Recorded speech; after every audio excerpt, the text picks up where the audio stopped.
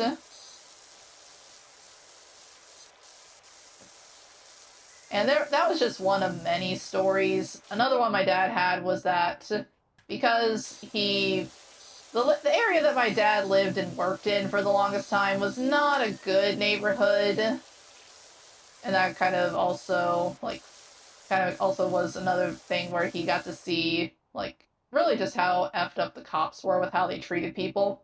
Gonna pick you up real quick, Mr. Gnome, and move you over to the side I'm finished with. Good enough.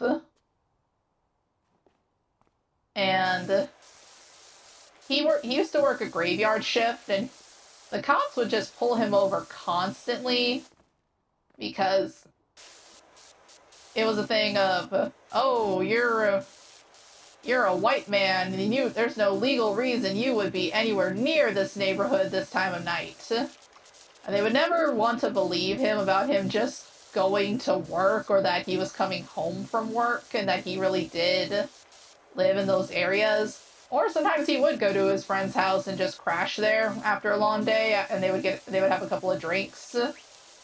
But the cops didn't really want to believe that. So he got to a point where he just kind of started trolling the cops. He would do things like he used to roll his own cigarettes, and he would get the absolute brightest colored wrapping paper he could find, like neon colors that you could see from space. And he would purposefully roll them to look like blunts. And then if he was at a stop sign or a stoplight and he saw a cop car just kind of lingering around the edge, like parked off to the side, clearly looking for someone to try and arrest, he would wait until he made eye contact with them, and then he would pretend to freak out and be like, oh shoot, and quickly, no, darn it, keep falling off the dang roof. But he would pretend to freak out for half a second and then, like, quickly snub out his cigarette in the... Come on, go up.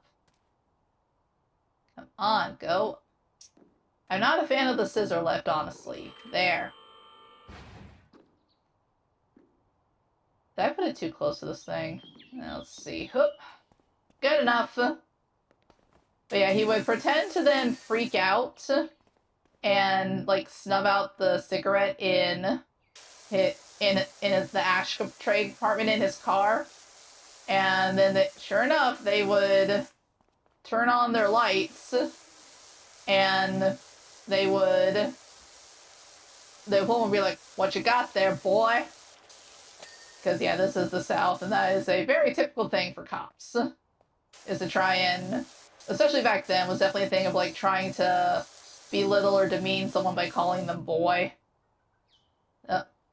Oh, still, what have you, hon? Gotta love working to that backdrop with Rushless all snow-covered and serene. Yeah, that is pretty nice. But, yeah, so they would try to question him on it, and he'd be like, oh, it's just a cigarette, officers. And they wouldn't believe him until they, like, picked up and saw it really was just tobacco.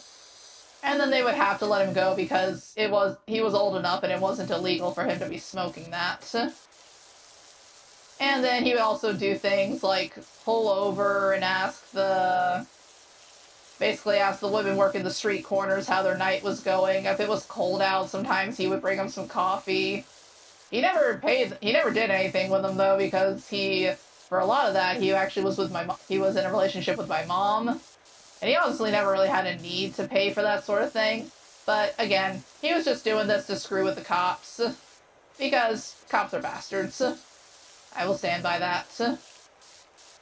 But yeah, he would just troll them any way he could because he got tired of them constantly pulling him over for no reason. So he got to the point of being like, you know what, fine, if they're gonna pull me over and harass me anyway, I'll give them something to harass me over. And he got into so many arguments with them over if what he was doing was illegal or not.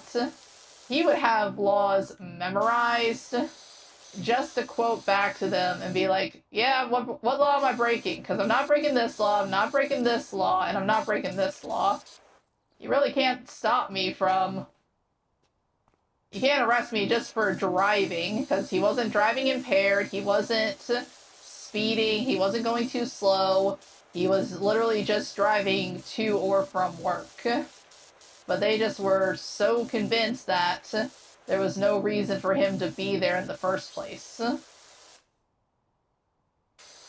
And really, that's one of the more mild things that my parents saw in regards to prejudice.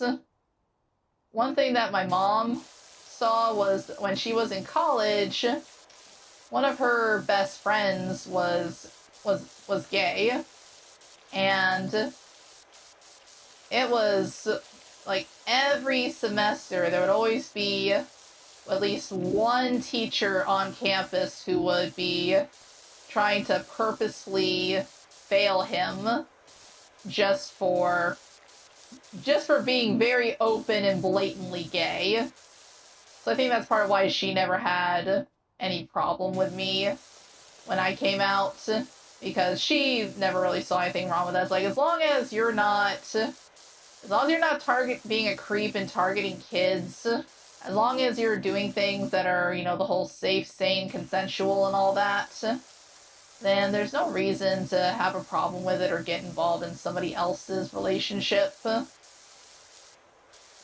But that was one thing that she saw that always frustrated her, and she would also get into arguments with teachers over it. And then my dad, again, back to his best friend Jason, at one point there was a time when my mom and dad were together.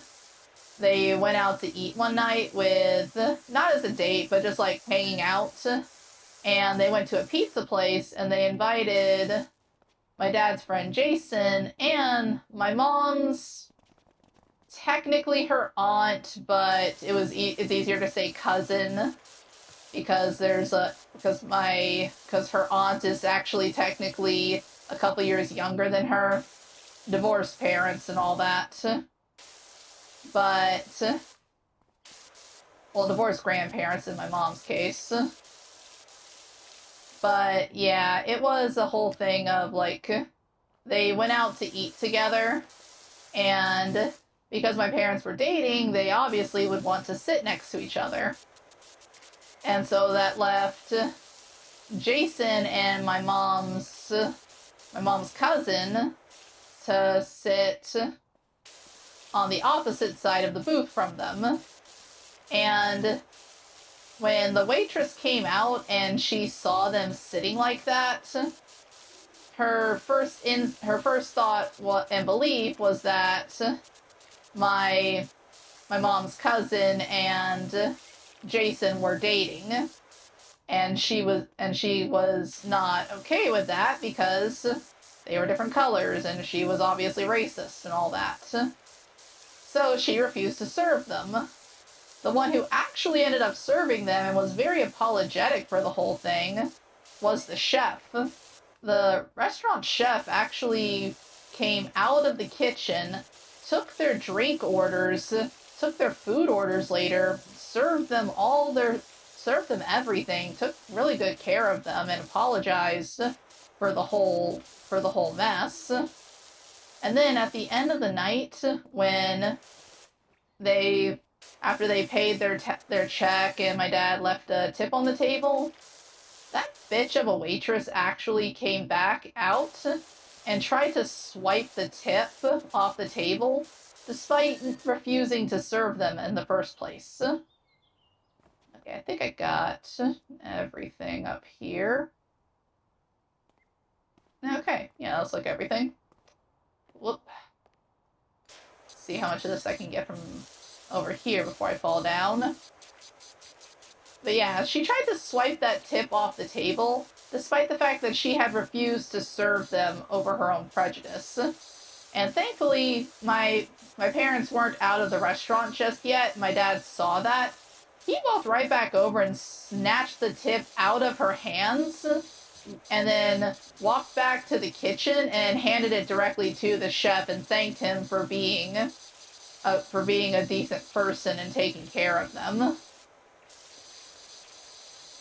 And the whole time, the waitress was just looking at them like, what the hell? Because she actually thought she deserved that, despite the fact that she didn't even do anything. Bitch really thought that she was gonna get a tip, despite refusing to serve them in the first place. Make that make sense.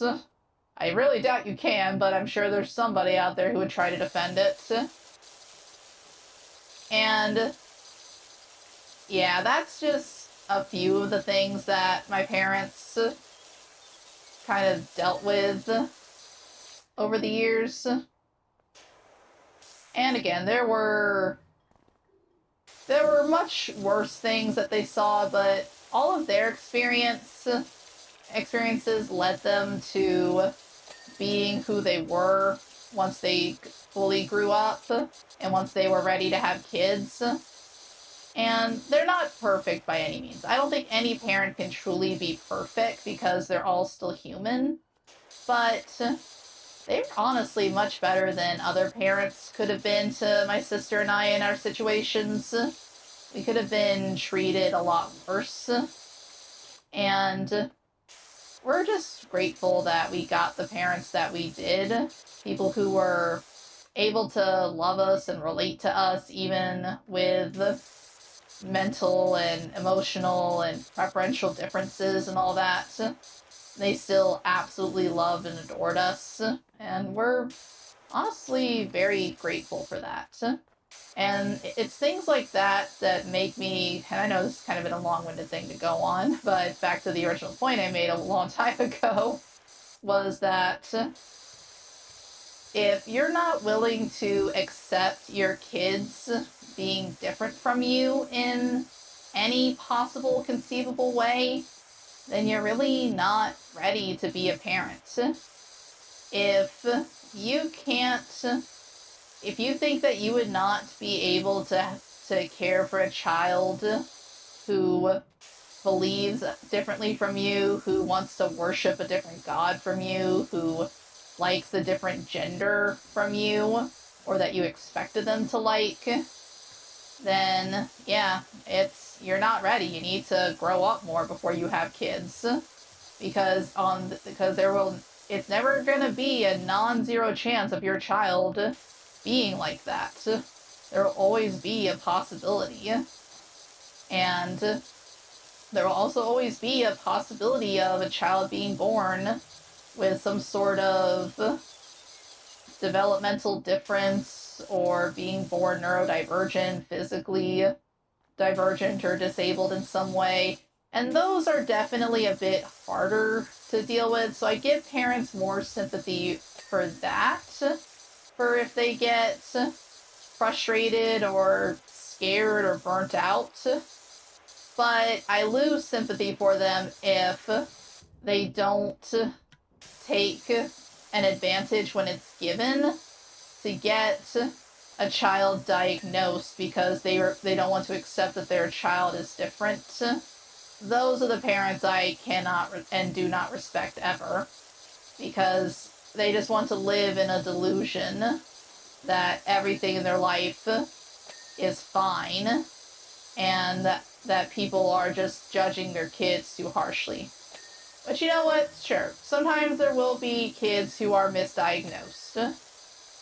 But there will also be plenty of times where you just have kids who are going to be different and the parents don't want to accept that. Okay, I think I've got everything on the front part here. So let's move on to these guys.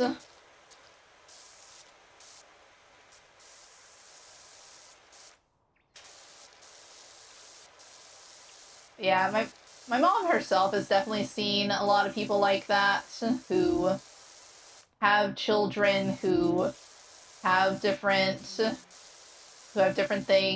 autism, ADD, ADHD, who have even things like dyslexia. My grandmother on my mom's side actually was dyslexic. And that's something that she did not get properly diagnosed with until much, much later in her life. Later than honestly should have been acceptable, but, you know, at least by today's standards, but it also kind of made sense for the era that she grew up in because they just didn't have a good understanding of stuff like that. For a long time, my grandmother was treated like she was stupid or that she just was too dumb to read, when she wasn't. She was actually pretty smart.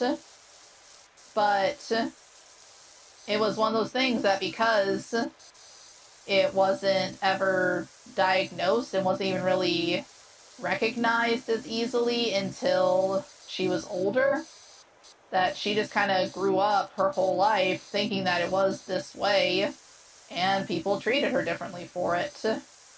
Even her parents treated her a bit differently and judged her. I think I've said it before in a different video, my great-grandmother was a extremely awful person.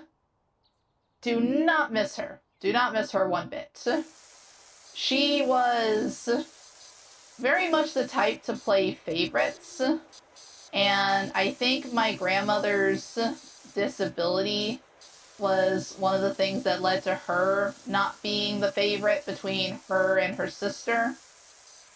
And that obvious favoritism continued on into the next generations between my mom and her cousins, and then also with me, my sister, and our cousins. And it's sad to say, but yeah, when we were little, we couldn't always understand it. But as we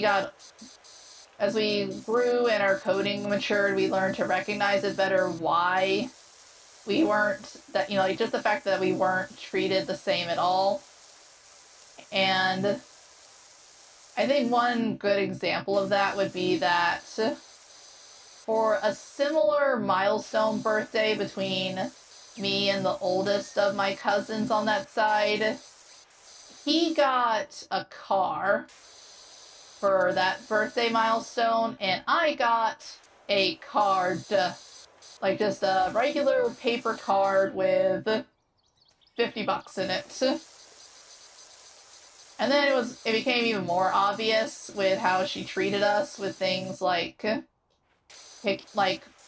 when we were posing for pictures one time with our younger cousins, because we had one cousin who was older and then a couple of others who were born later on,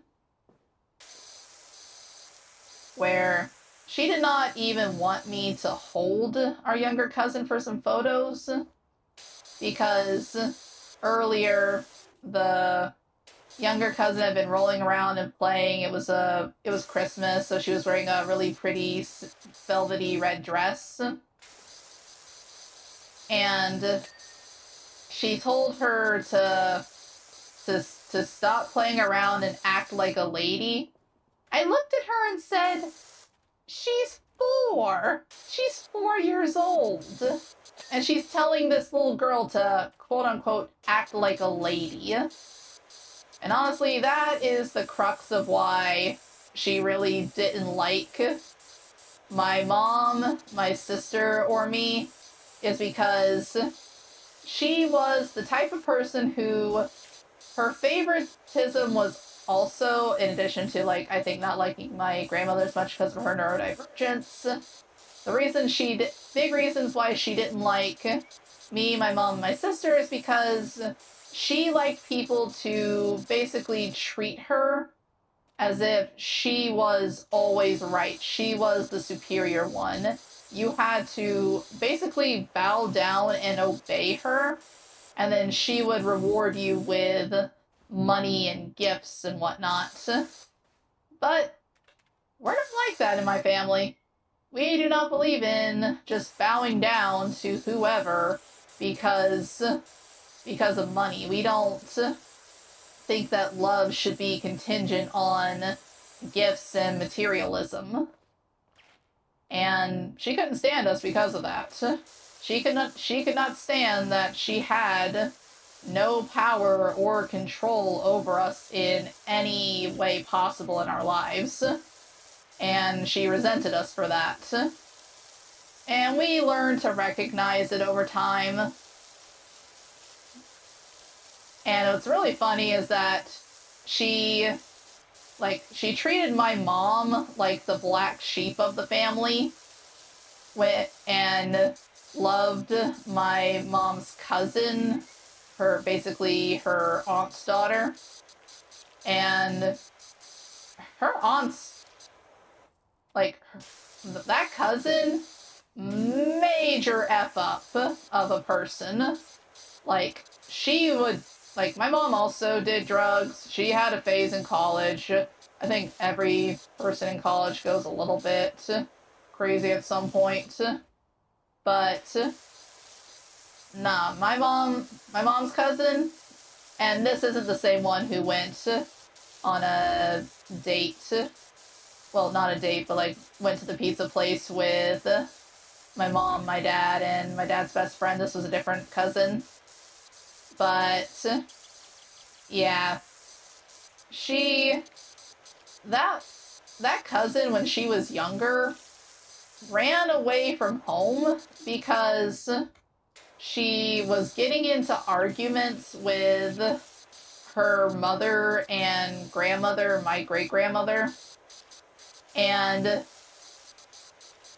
I think one of the things at the time was that they just didn't approve of her boyfriend, and also just what kind of drugs she was doing constantly. And so she wanted to run away from home. And she told my mom about this, and my mom actually talked her out of leaving the state like she originally wanted to. She wanted to run away and go off into the sunset with her boyfriend, who she honestly had not even been with all that long, so it was not a good idea whatsoever. And my mom was worried that if she did that, then her cousin was going to end up, honestly, probably dead in a ditch somewhere. Or, as a missing persons report, ultimately. And she, they butted heads sometimes, but she still cared about her cousin. And so instead, my mom talked her out of leaving the state and said she would help hide her. Which, is not great. My mom acknowledges this. But it was better than what my cousin originally wanted. My mom's cousin originally wanted to do. So it was the safer option. So she basically helped her cousin hide from her family for a while, and eventually she came back and it got out that my mom helped hide her. And then because of that, my mom was treated awfully by her aunt and by a few other people in the family, including my great-grandmother, because how could she do that? How could she know where her cousin was and not tell anybody? It must have been her fault, and she was such a horrible influence, completely ignoring the fact that my mom probably saved her from from getting into even harder drugs at a young age, and possibly ending up on the streets. But you know, because that cousin was the more favored one, it had to be my mom's fault. So, yeah, that's kind of the relationship that was built that way. And that's another check off for me on a bad parenting list, is when you have golden children syndrome and you allow that to be a thing. Like, if you have favorite children, like if your children, grandchildren, cousins, aunts, uncles, whatever. Oh, did I miss a spot on this thing? But yeah, if you have very clear favoritism, then you also do not deserve to be a parent. Like, I guess I should be more specific with that. There are definitely parents who will have a more favored child, but if it's to the point where the children can tell that there is a favorite and that you treat them substantially differently, that's a problem, and you are a problem as a parent for that. But now that my long rambling is over, we have finished the tea house, and that took a little while. Still satisfied with seeing the progress for that, though. That looked really nice. You have restored balance to the tea room. Stop by any time for a steamed bun and lavender tea on the house.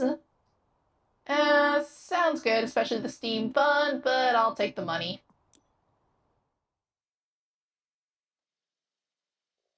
Like I said before, the buildings usually take a bit longer.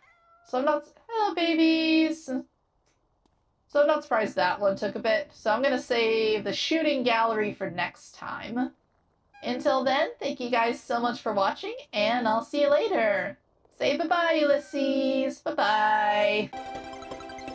Aw, game over already? Don't worry, there's always more fun to be had later. If you enjoyed your stay, please leave a like, comment, and subscribe. And thank you for visiting Arya's Arcade. Bye-bye!